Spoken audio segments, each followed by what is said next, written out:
Hi everyone, welcome to Molly's Storytime. Today's story is Betty and the Yeti by Ella Burfoot.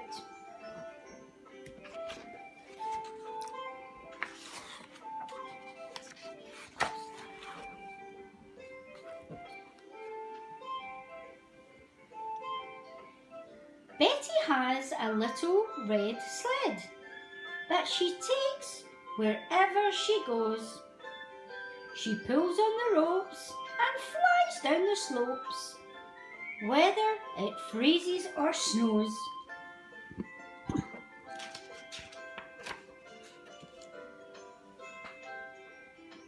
Betty finds things in the snow. When she goes out to play, she puts them gently on her sled and then goes on her way. One day she found a pair of gloves. She put them on her sled and a jingly jangly fluffy hat which she wore upon her head.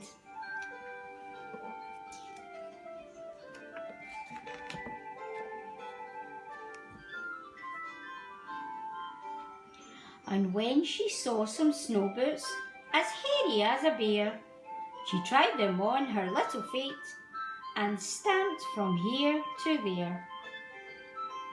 Then she found a woolly scarf, all thick with twigs and leaves, and one enormous smelly coat that came right past her knees.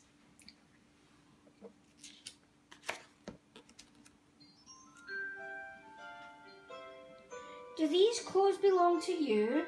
Betty asked a polar bear. "No," he said and shook his head. "I don't need clothes to wear. I've got thick fur to keep me warm. I do not mean to gloat, but I've no need for hats or scarves, and never wear a coat."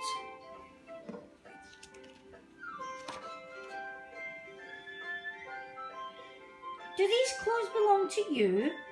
Betty asked a big blue whale. "No," Whale said and shook his head and splashed her great big tail. "I've got blubber to keep me warm, a special kind of fat. Though I do like the bells on that jingly jangly hat."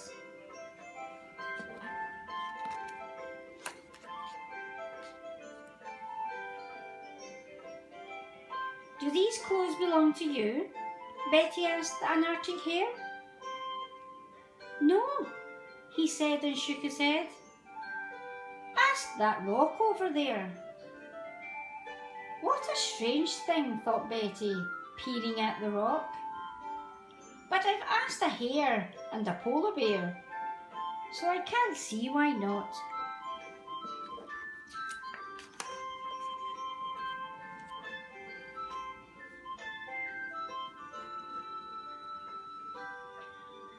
"Hello, rock," said Betty. The rock did not reply. "Hello, rock," said Betty. The rock was very shy. But finally there came a voice that said to little Betty, "I'm not really a rock at all. I'm actually a Yeti." "A Yeti," squealed Betty as she tried to run away. "But please, don't go," the Yeti cried. "I'd love it if you stayed."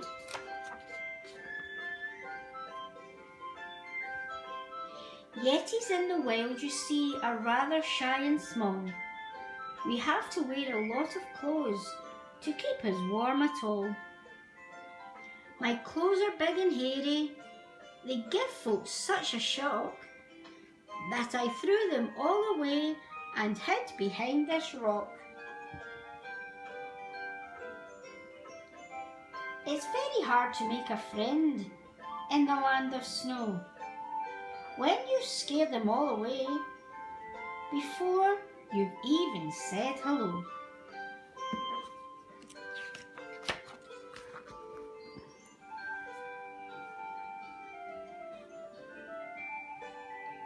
Betty didn't fret at all. She handed him his clothes.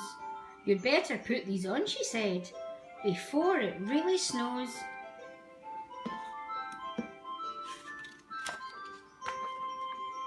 She took his muddy glove in her little mittened hand and talked with him and walked with him across the frozen land.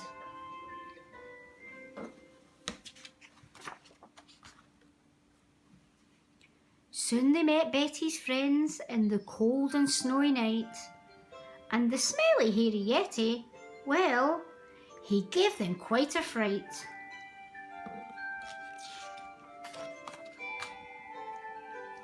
But when they saw that Betty had hold of Yeti's paw, they knew they didn't need to be frightened anymore.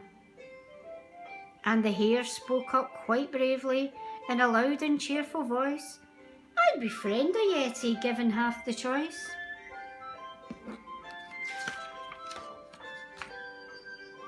So Wailing Bear and Arctic Hare became the Yeti's friend. The Yeti kept his clothes on and was never cold again. Betty made a hat like his. She wore it every day.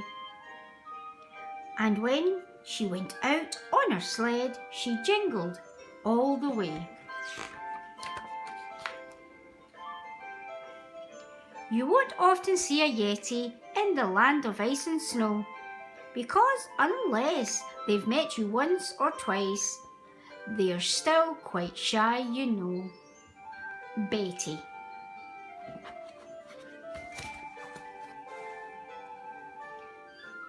Thank you for listening, and remember to subscribe to my channel for more great stories.